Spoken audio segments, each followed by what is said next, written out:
আমার ছেলে চকলেটটা না?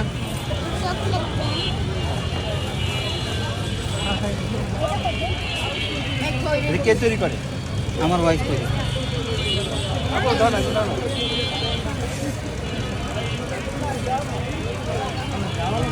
লাইক দিয়ে পাশে থাকুন এবং সেগুলো শেয়ার করুন। দূর দূরান্ত থেকে এখানে এখন সবাই ভাইরাল, সবার কেকই খুব ভালো হয়।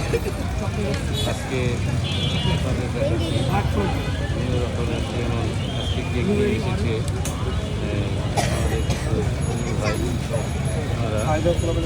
ওনারা কেকগুলো বিক্রি হচ্ছে ভালোই। এখানে আসলে অবশ্যই তাদেরকে একটু খেয়ে দেখবেন কেমন লাগে, আশা করি ভালো লাগবে। আমাদের এই ভাইদের জন্য হলো লাইক দিয়ে শেয়ার করুন ভিডিওগুলো।